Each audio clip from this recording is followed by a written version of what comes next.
எல்லாரும் நமஸ்காரம். இன்னைக்கு திருக்கோளூர் பெண் பிள்ளை ரகசியம் 31வது வசனம்.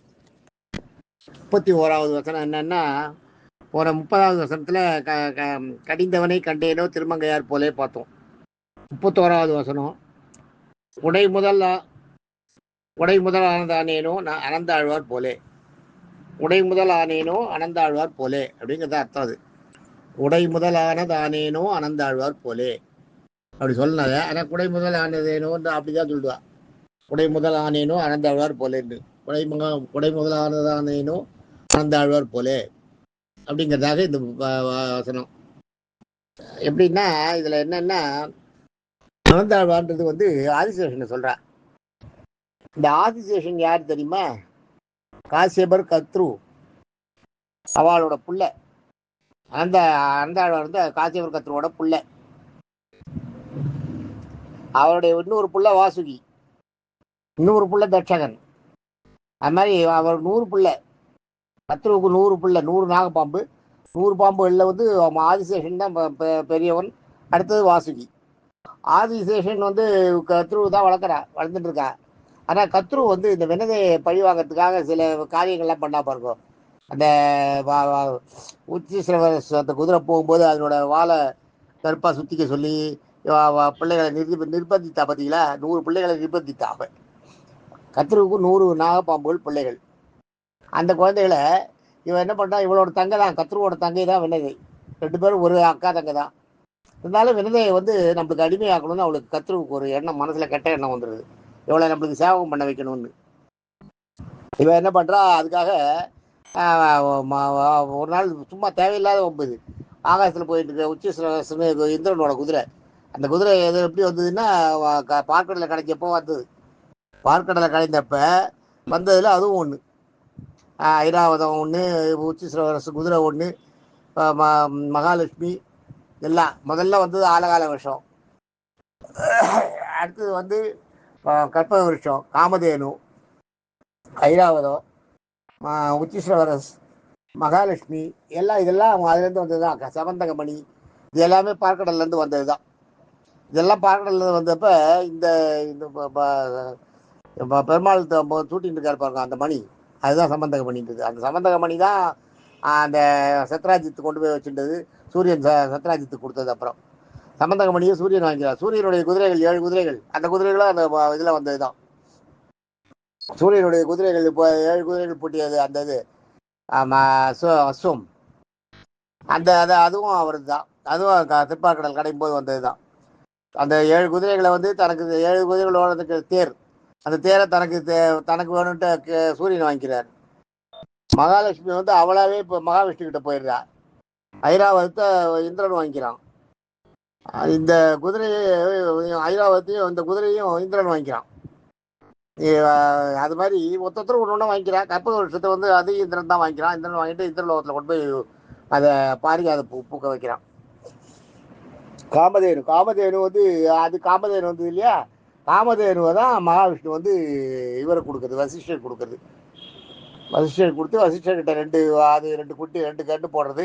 அது கதையெல்லாம் இருந்து ஒரு கதையும் வந்து வரும்போது சொல்கிறேன், அந்த நேரம் வரும்போது சொல்கிறேன். இந்த மாதிரி இந்த இந்த உச்சிஸ்ரவரசுன்ற குதிரை ஆகாயத்தில் போகிறத பார்ப்பா. பார்த்துட்ட உடனே இந்த வினதை வந்து எப்பயாவது இந்த கத்ரு வினதையை அடிமையாக்கின்னுட்டு கத்ரு என்ன பண்ணுவா, அந்த உச்சிஸ்ரவசு குதிரை பார்த்தோம், நானும் பார்த்தேன், நீயும் பார்த்தியாருன்னா பார்த்தேன்னுவா. இப்போ போனப்போ பார்த்தா அது வால் மட்டும் கருப்பாக இருக்கு, ஏன்னு கேட்பா. எல்லாம் ஒன்றும் இல்லையே, மொத்தமாக வெள்ளையாக தானே இருந்தது, வால் எல்லாம் கருப்பாக இல்லையேன்னு இவ சொல்லுவா. இல்லை, வால் கருப்பாக இருந்ததுன்னுவா. என்னது அந்த நேரத்தில் தான் அது அவளோட அந்த நேரம், அதுதான் அந்த காலம் வினைன்றது. அவளோட வந்து அவளோட நேரம் என்ன இருந்தது அந்த நேரத்தில் வந்து அவளுக்கு இல்லை வெள்ளையாக தான் இருந்தது, நான் பார்த்தேன்னுவா. அப்படியா, வெள்ளையாக இருந்ததுன்னா நீ என்ன பண்ணு, இந்த அது வெள்ளையா அந்த குதிரை வால் வெள்ளையா இருந்தது இல்லை, நாளைக்கு இதே நேரத்துக்கு வருவோம், இங்கே வந்து பார்ப்போம். இந்த குதிரை வால் வந்து வெள்ளையா இருந்ததுன்னா நீ எனக்கு அடிமையாயிடணும் அப்படின்னுவா. வால் வெள்ளையா இல்லைன்னா நான் உனக்கு அடிமையாயிடுறேன்னுவா. வால் வெள்ளையா இருந்ததுன்னா நீ எனக்கு அடிமையாயிடணும்னு அவன் சொல்லுவா, கத்ரு சொல்லுவா. வால் கருப்பாக இருந்ததுன்னா நீ எனக்கு அடிமையாயிடணும். வால் வெள்ளையா இருந்ததுன்னா நான் உனக்கு அடிமையாயிடுறேன்னு கத்ரு சொல்லுவா. வினதை ஓகேன்டுவா, அந்த பதவியத்துக்கு ஓகேன்டுவா. அதனால வந்த வரதான் மறுநாள் அன்னைக்கு நைட்டு என்ன பண்றா, தன்னுடைய 100 பிள்ளைகளையும் கூப்பிட்டு இதான் நாளைக்கு அந்த அந்த குதிரை வரும், இந்திரனோட குதிரை வரும்போது நீங்கள் என்ன பண்ணணும், எல்லாருமே வாழை வந்து உடம்பால் சுற்றினணும், கருப்பாக காட்டணும், கீழே காட்டி அவளை இது பண்ணணும். இதுக்கு வந்து இதை வந்து பண்ணிடுவா, அதை பண்ணி கருப்பாக காட்டி விரதையை வந்து அடிமையாக்கிடுவா, 500 வருஷத்துக்கு வந்து அடிமையாக்கிடுவா, அமிர்தம் கொண்டு தான் ரிலீஸ்னு சொல்லிடுவா. இது அப்படியே இருக்கட்டும். அது எப்படி வருது, அமிர்தத்தை வந்து கருடாழ்வார் கொண்டு வர்றாரு, அது அப்புறம் வரும்போது அந்த அந்த சான்ஸ் வரும்போது சொல்கிறேன். இவர் இது மாதிரி சொல்லும்போது என்ன பண்ணுவார், அதில் எல்லாரும் அதை வந்து பயந்துட்டு, அவன் அம்மாவுக்கு பயந்துட்டு ஒத்துப்பா. ஆனால் இந்த அனந்தாழ்வான் இருக்க பற்றியா, அனந்தாழ்வார் தான் அந்த நாட்டுக்கு அரசன். அவர் தான், அவரோட அம்மா தான் கத்ரு ராஜமாதா. அவர் சொல்லுவார், இது சரியில்லை, இது இந்த மாதிரிலாம் பண்ணக்கூடாது அப்படின்னுவார். இந்த மாதிரி அனந்தாழ்வார் சொன்னார்ன உடனேயே, ஆதிசேஷன் சொன்னார்ன உடனேயே ஆதிசேஷன் வந்து ஒத்துக்க மாட்டேன், அதெல்லாம் இல்லை, அதை பண்ணி தான் ஆகணுன்னுவா. உடனே ஆதிசேஷன் தன்னுடைய பொறுப்புலேருந்து, எல்லா பொறுப்புலேருந்து கைட்டிட்டு, இது வந்து சரியா இல்லை நீங்கள் பண்ணுறது அப்படின்னு சொல்லிட்டு போய் மகாவிஷ்ணுவை சரணடைஞ்சிருவார். ஞாபகம் வச்சுக்கோ. இதில் அந்த அதில் அவர் தப்பிச்சு போயிடுறான். அவர் அடுத்ததுதான் வாசுகி படத்துக்கு வரான். வாசுகி படத்துக்கு வரான். வாசுகின்றது ஆம்பளை பேர், ஞாபகம் வச்சுக்கோ. வாசுகின்றது ஆம்பளை பொம்னாட்டி 2 பேருக்கு வரும் பாருங்க, அந்த மாதிரி பேர் இது. வாசுகின்றது அந்த ஆம்பளை பேர், பொம்னாட்டி பேரும் உண்டா வாசுகின்னு. வாசுகின்றது ஆம்பளை பேர். அடுத்த பிள்ளை வாசுகி வரான் பட்டத்துக்கு. வாசுகி வந்து தான், வாசுகி வந்து தன்னுடைய பிள்ளை, தன்னுடைய தங்க ஜெகத்காருன்னு ஒரு பொண்ணு, அந்த பொண்ணு அந்த ஆம்பளை ஜெகத்காருக்கு கல்யாணம் பண்ணி கொடுத்து ஆஸ்திகர் பிறகுறார்.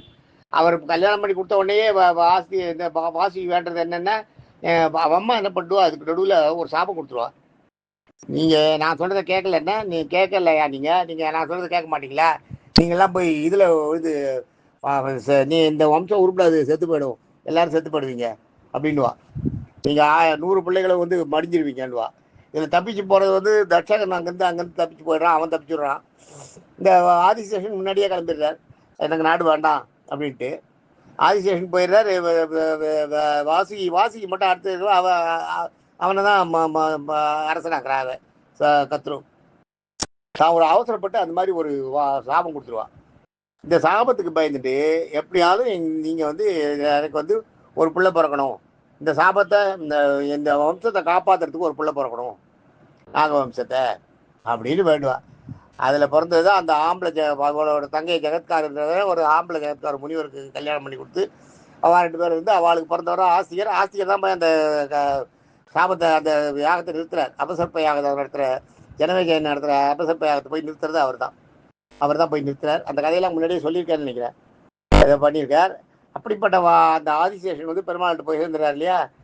அந்த ஆதிசேஷன் என்ன பண்ணுறார், பெருமாள்கிட்ட போனோடனே ஆதிசேஷன் என்ன பண்ணுறார், பெருமாள் சரி நீ என்கிட்ட வந்து சரணடைஞ்சிட்ட, அதனால நீ எனக்கு படுக்கையாரு அப்படின்னு பெருமாள் அவரை படுக்கையாக்கிட்டுவார் இந்த ஆதிசேஷனை. அப்போ படுக்கையாக்கிட்ட உடனே இந்த ஆதிசேஷனோட வேலை என்னன்னா, பெருமாளுக்கு பாதுகாப்பு கொடுக்கறது தான். பெருமாள் கூடயே இருப்பார். கிருஷ்ணன் வந்து பிறந்துட்டாராம் இந்த கோகுலத்தில். கிருஷ்ணன் பிறந்த உடனே கிருஷ்ணனை வந்து அந்த அசரீரி வந்து சொல்றது, கிருஷ்ணன் பிறக்கும்போது 4 கை சங்கு சக்கரத்தோட பிறந்தாராம் தேவிக்கு. ஞாபகம் வச்சுக்கோங்க. பிறக்கும்போது கிரீடம், சங்கு, சக்கரம், தன்னுடைய பஞ்ச ஆயுதங்களோட பிறந்தாராம். பிறந்ததை பார்த்த உடனே அவன் தேவிக்கு கை கூப்பி காட்டுறான், நீ இப்படி இருந்தேன்னா எப்படி, உன்னை ஏற்கனவே தேடிட்டு இருக்கான் கம்சன், உன்னை கொண்டுடுவான், நீ இப்படி பிறந்தேன்னா இன்னும் அவனுக்கு இதுவாகிடும், நீ உன்னோட இந்த சாதாரண மனித உருவா மாறு, இதெல்லாம் வச்சுக்காத, இதெல்லாம் இருந்ததுன்னா இந்த 4 கையை இந்த மாதிரி கீழத்தோடலாம் நீ பிறந்தேன்னா உன்னை பார்த்தா என்ன பண்ணுவா, குழந்தைன்னு எப்படி சொல்லுவா, ஒத்துக்க மாட்டா, நீ பிறந்த குழந்தையா மாறு, சாதாரண மனித பிறவியா மாறுன்னுவா. மாறின உடனே மாறிடுவார் பெருமாள். மாறின உடனே அங்கே இருக்கிற பூட்டெல்லாம் திறக்கும். அப்போ அசரீரி கேட்கும், கொண்டு போய் என்னை கொண்டு போய் கோகுலத்தில் விட்டுட்டு, கோகுலத்தில் நந்தகோபுருக்கு ஒரு குழந்தை பிறந்திருக்கு யசோதைக்கு, பெண் குழந்தை, அந்த குழந்தைய தூக்கின்னு வந்துடும், தூக்கின்னு வந்து இங்கே மாத்திரு, இடத்த மாத்திருன்னு சொல்லும். அசரீரி கேட்கும். கேட்ட உடனே வசுதேவர் வந்து சரி இருந்துவார். சரி, வசுதேவருக்கு வந்து பற்ற வாழ்க்கையை தான் நடத்திட்டு இருக்காரு. ஆனால் அவர் வந்து 2 கல்யாணம் 3 கல்யாணம் பண்ணவர், அதெல்லாம் வேற, அது வேற. வசுதேவரோட முதல் பொண்டாட்டி தான் முதல் ஒய்ஃபோட முதல் ஒய்ஃப் தான் சுசீலா. சுசீலையோட பிள்ளை தான் பலராமர். ஞாபகம் வச்சுக்கோ. நந்தகோபுடைய ஃபர்ஸ்ட் ஒய்ஃபோட பிள்ளை தான் இவர் பலராமன். பலராமன் ஃபர்ஸ்ட் ஒய்ஃபுக்கு ஒரு பொண்ணு ஒரு பிள்ளை. அந்த பொண்ணு தான் சுபத்ரன்றது தங்க. 2வது ஒய்ஃபு தான் தேவகி. 2வது ஒய்ஃபு தேவகியோட பிள்ளை தான் கிருஷ்ணன். ஆக அண்ணன் தம்பி ஆகுறது இல்லையா. ஒரு அப்பா 2 அம்மாவுக்கு பிறந்த பசங்க. அந்த மாதிரி அண்ணன் தம்பி ஆகிடுது.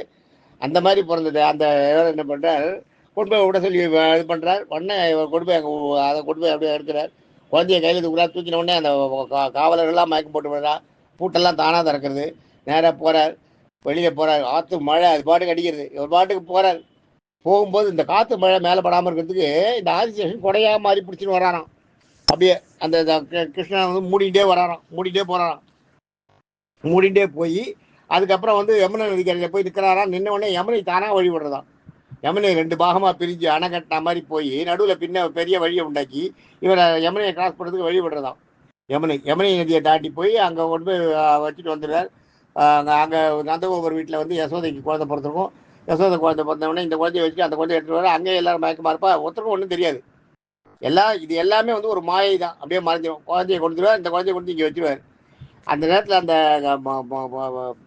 இவர் என்ன பண்ணாராம், அனந்தாழ்வார் ஆதிசேஷன் வந்து கொடையா மாதிரி அவர் படுக்க தான். ஆனால் கொடையா மாதிரி அந்த பெருமாள் மேலே மழை தண்ணி படாமல் இருக்கிறதுக்கு, ஐயோ மழையில் நனையாரே குழந்தை, கிருஷ்ணன் மழையில் நனையாருன்ட்டு பின்னாடி பெரிய படம் எடுத்து அப்படியே மூடிக்கிட்டே வந்துதான் அந்த அவர் தலையில் இருக்கிற குழந்தைய. அதைத்தான் இங்கே சொல்கிற. அதைத்தான் நான் அந்த மாதிரி ஏதாவது பண்ணேன்னா பெருமாளுக்கு அவருக்கு வந்து கொடையாக இருந்து ஆதிசேஷன் மாதிரி கொடையாக இருந்து சர்வீஸ் பண்ணேன்னா பெருமாளுக்கு என்ன போய் இங்கே இருக்க சொல்கிறீங்களே அப்படின்னு இவ சொல்கிறா. அந்த திருக்கோளூர் பெண் பிள்ளை வந்து ராமானுஜர்கிட்ட சொல்கிறா. சொன்ன உடனே ராமானுஜர் அதிசயிச்சு போகிறாரு. இவ்வளவும் தெரிஞ்சிருக்கு உனக்கு, இவ்வளவு ஞானியாக இருக்கு நீ, ஆனால் உனக்கு ஏன் இந்த மாதிரி வெளியில் போகணும்னு தோன்றதுன்னு சொல்கிறார். மறுபடியும் கேட்குறாரு. இது விடலை 81 வாக்கியம் இருக்குது அவர் சொல்கிறது. சொன்ன உடனே என்ன பண்ணுறா, சரி சரி அது ரைட்டு, அது இருக்கட்டும், இன்னும் சொல்லுன்னுவார். இன்னும் சொல்லு, நீ சொல்ல எனக்கு கேட்கணும் போல இருக்கு, எனக்கு உன்னை விட்டு நான் போகிறதுக்கே வழி இல்லை அப்படின்ற மாதிரி சொல்லுவார். அடுத்த வசனம் நாளைக்கு பேசுவோம். தேங்க்யூ.